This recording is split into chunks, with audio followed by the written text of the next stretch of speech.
Baby burrito, and then I gotta get ready for the Jim Bob interview that we're gonna do here in a little bit. What's up, baby burrito?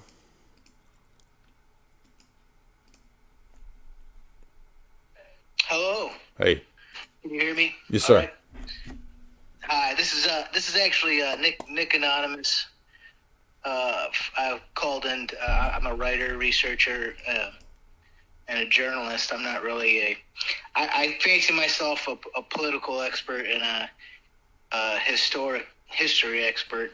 Okay. But not really in philosophy. So, but I am a libertarian. So I'm coming from a libertarian, humanist point of view, but I'm also a Christian. So it's like a Christian, classical liberal, humanist point of view. Okay. Right. And I just want to know where your stance is. Are you more like a theocratic monarchist? Yeah. Okay, so you advocate for theocracy. I mean, not like right now, like let's take over the government and make me the king. But I mean, in a society where the majority is Orthodox Christian, yeah, historically that's always manifested as a monarchical form of government. Okay, so I make the argument that we live in a classical liberal society, and that everything is based off of classical liberalism. That's true. That's true. Without liberalism or classical liberalism, there would be no such thing as debate, and we wouldn't even be able to have this conversation right now because of it would be looked at as almost unholy. And I don't agree. So you think before the Enlightenment people didn't have public debate? I believe they didn't have truly free debate. I believe they had you could not debate some things. Well, hold on. What is it? Well, what's truly what's meant by quote truly free debate? Like anything? Literally anything. Yes, that throughout liberal society we've debated absolutely everything, including the rights and wrongs of the church. And I don't agree that we can write things off, like, for example, the murder of Joan of Arc, the murder of Martin Luther, and the Spanish Inquisition, and the murder of the Cathars under the church and the theocracy. And the problem with theocratic institutions and the theocracies, like in Iran right now, is a theocracy. So anybody who advocates for that is advocating for what Iran has done. But that's a separate issue, and I don't want to... Okay, so, I mean, implicit in this is that it's wrong to do violence to people, or that the state shouldn't have the death penalty or something like that. Like, on what basis? Like, why is that wrong? Maybe it is, but why? The problem is that you get to a point where people begin to be called heretics, and I understand that, and I'm asking why is that wrong? To murder thousands of people and calling them heretics, be able to label people heretics and murder them by the thousands, I think was wrong, and I can't write off all the evil things that the church did. And the main reason is this is the third time the church is actually holy. This is the third. Are you listening? It's the third time you stated the position, and I'm asking you, why is it wrong? Because it is wrong. Because so it's wrong because it's wrong. Death and murder. So it's wrong to kill because it leads to death and murder. Yeah, exactly. Do you understand? Maybe this is why people. Do you understand this is why people don't? Because of the church, because it's a sin. But the church has sinned for 1,000 years. Again, for millennia, the church has killed thousands and thousands of people. Well, first of all, the church did not kill thousands and thousands of people. So in the Pope and the theocracy and the king, which were the church and the kingdom were married, were absolutely responsible. It's not even true. So again, right. So if you read Henry Common's book on the Middle Ages, the Spanish Inquisition might have killed a few thousand people. But that's not the Pope's Inquisition. That's two different Inquisitions. Furthermore, what about the Cathars? Do you write the death of all the thousands of Gnostic Cathars. Do you write that off? No, I've lectured through Malcolm Lambert's entire 600-page book on this point, and no, there probably were maybe a few thousand of those people killed. That's plausible. Okay, what about Martin Luther? You mean Martin Luther had people killed? Yeah.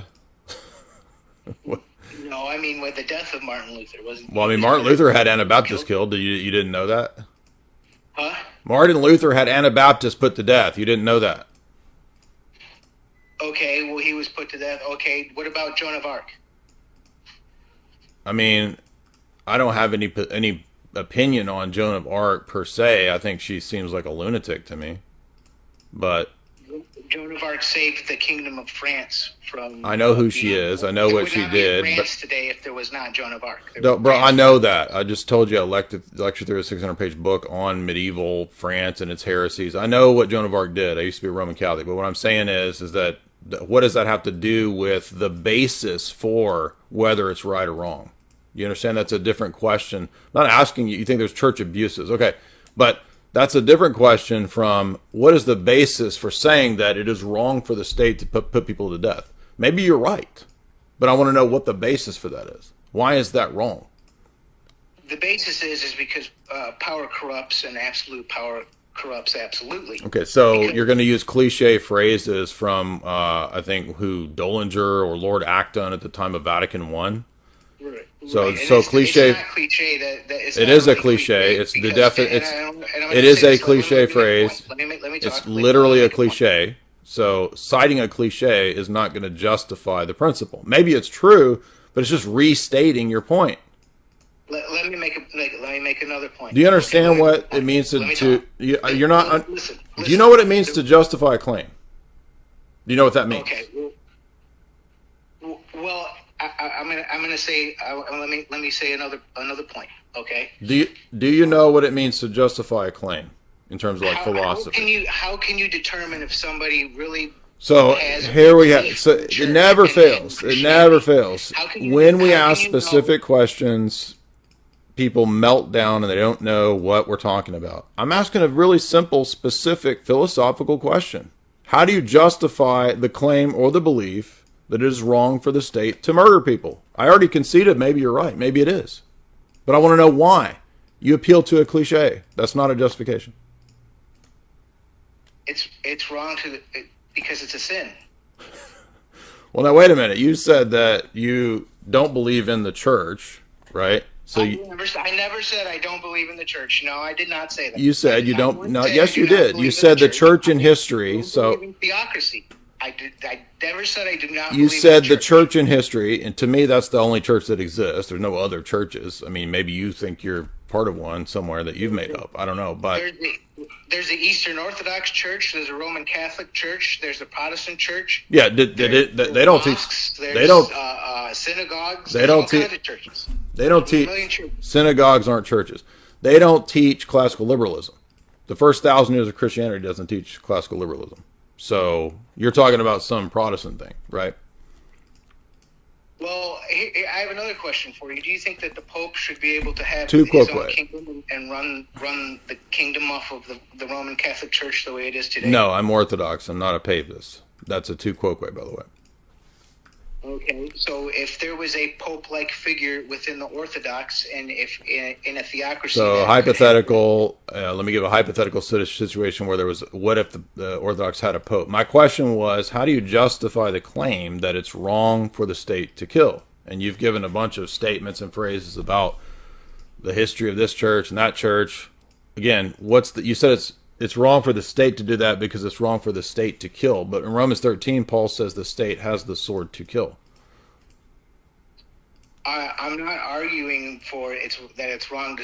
It's wrong for the state to kill. I think it's wrong for the Theocratic you literally said that the basis of heresy. I think that is wrong, and it goes against the actual religion that it's advocating for. Now, how do you determine that? So it's wrong for the state to kill on the basis of heresy, but it's okay for the state to kill on what, moral things? Well, capital punishment, the state kills people every day.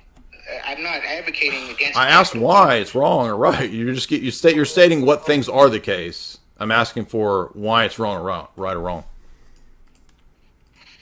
It's because there are plenty of examples throughout history why a theocratic state murders people. That's just presuming your position is correct.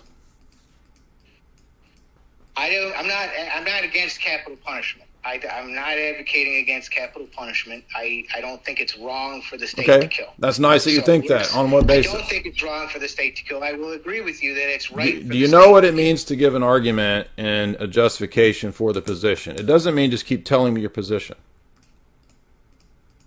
Do you understand what it means? Yeah, right. I'm not trying to be mean to you, but I have to go. Sorry. So you can call back in later. We're going to do the show with Jim Bob here in about 20 minutes.